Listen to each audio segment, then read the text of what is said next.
our video. If you would like to download the free manual that follows along with this video, the link is in the description below.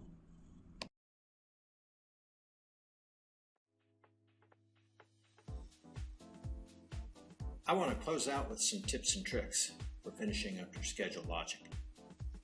In the next section of our schedule from your training manual, you'll notice our interior finish has approximately 13 activities.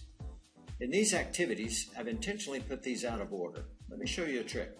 Using our link activities, I can highlight activities in the order that I want to link them. Since these are out of order, I want to go drywall, tape and texture, paint, and then my ceiling grid. Right-click, link those activities, and notice how they link them in the order that I selected them. I can do the same thing if I want to put activities in between a couple of others. Once I know what the sequence is, I can begin linking those activities. Ceiling grid, my finish electrical is going to go in between that and my acoustical ceiling tile, and I link those activities. Now I can go down through the rest of my activities and link activities in the order that I want to put them in.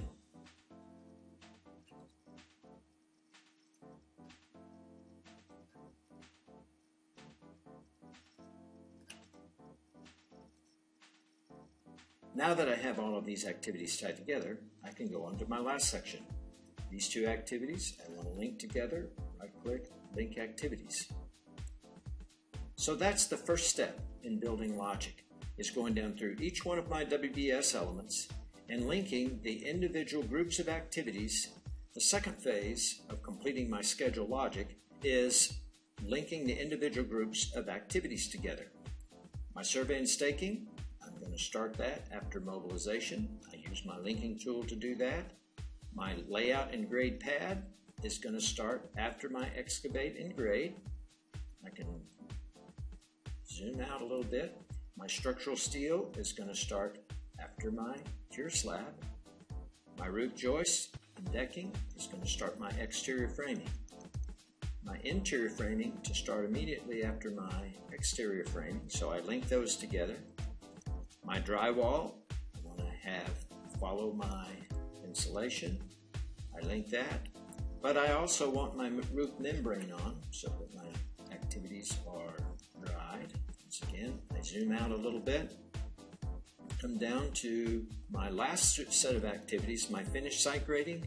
I want that to follow my roof membrane. Now I can use my assign button at the bottom in my resources window under my relationships, and I can find my roof activity. Roof membrane right there. That's going to allow me to start my exterior finishes. Each one of these groups of activities now has a predecessor, with the exception of my final clean. So my third step in completing my schedule logic is going through each section and making sure there's a completion activity. I'm skipping my final clean. That has its own issue. I'm going to tie my trailer setup and fencing to my underground utilities to make sure I have fencing for all my materials stored.